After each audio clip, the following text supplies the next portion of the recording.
Thank you, guys.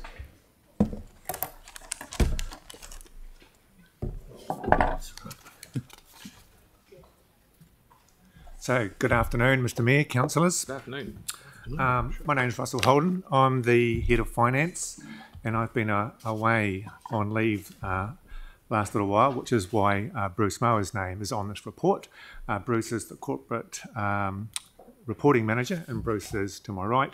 And we also have Steve Ballard at the... Sorry, it's Bruce, you moved. Yeah, that's right. Steve Ballard. Steve Ballard is the Group Treasurer. So this is the financial performance report for September. So this report comes to Council on a monthly basis, and the October report will be coming to the Finance and Performance Committee right at the end of November on the 30th. So the report covers a number of things: financial position, where we're sitting, forecast of where we anticipate will be at the end of the year, covers off matter on rates, debts, treasury, and there's a summary on insurance.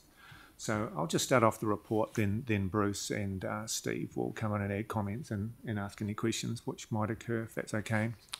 So from a financial position, at the end of September, which is just the first quarter of the year, we're sitting at a surplus of $5.8 million, and that's come around mainly because of higher transwaste dividends. We got more rates revenue than we anticipated. That's through growth being higher than we thought. Insurance premiums were lower than budgeted, but we've had higher costs and interest, which would become of no surprise to the folk in this room. So that's offset that a wee bit, but it's sitting at 5.8.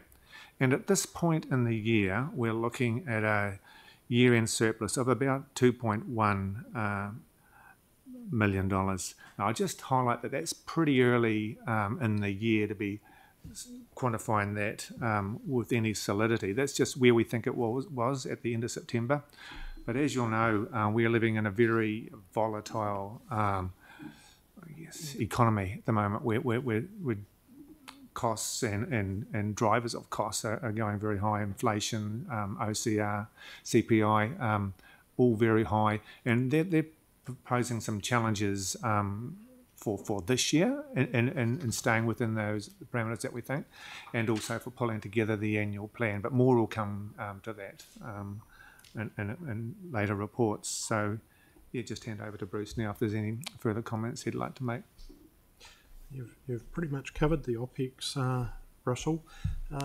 One point I'd make, Section 4, key financial statistics, particularly for new councillors, that really just gives you a sense of scale and quantum.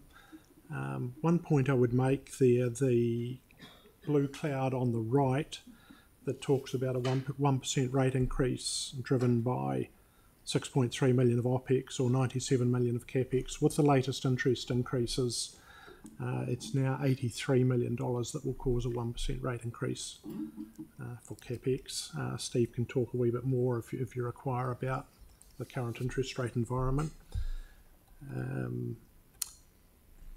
Section 6 goes into some details around the current variances we're seeing and the forecast variance, revenue and expenditure. Note a number of them offset. We have higher interest costs forecast, but also higher interest revenue. Consenting revenues are up, but consenting costs are also up. So there's a number there that offset each other to some extent. Section 7, in terms of CAPEX, Andrew's covered that in his formal report. We've got Te Kaha forecast to significantly spend more than budget and bring forward from future years. That, of course, is offset by Crown funding, whereas the core capital program, which is forecast to be under-delivered this year, will result in lower borrowing this year, and that will push out into future years.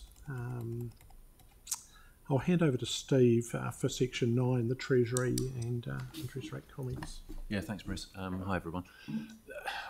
I guess rather than read through this, it's quite a short section. More important, I think, is just the context of how we're operating and the impact it might have on our annual planning going forward. You obviously all know that we're in a a very unusual economic circumstance at the moment. I just thought it was interesting to look back and remind ourselves the annual plan that we're currently living through, so the current financial year.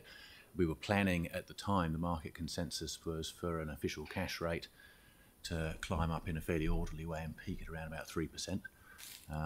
Current market pricing somewhere over 5%, and to happen much faster.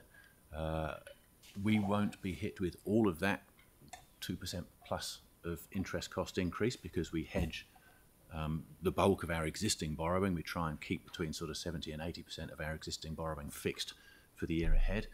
But obviously that does decay away over time, plus we've got new borrowing coming on board every year.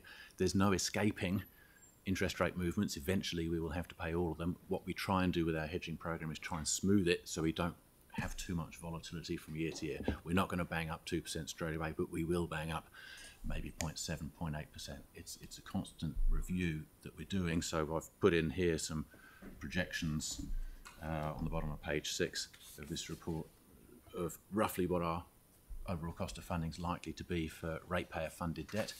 We're reviewing that again through the annual planning process. It will end up probably a little bit higher than that, but it won't be huge spikes up. But it's just that context of things are pressuring upwards. And I just heard while I was waiting, you'll probably hear it on the news tonight if you haven't heard already, the labour market data came out for the latest quarter.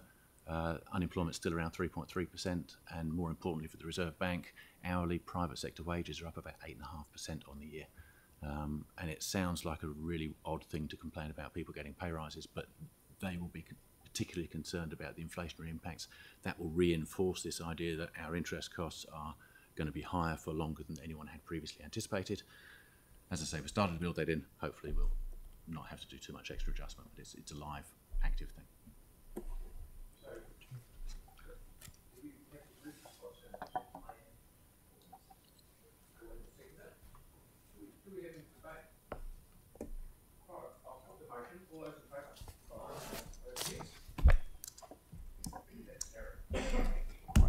Thank you very much. Thank you. Thank you.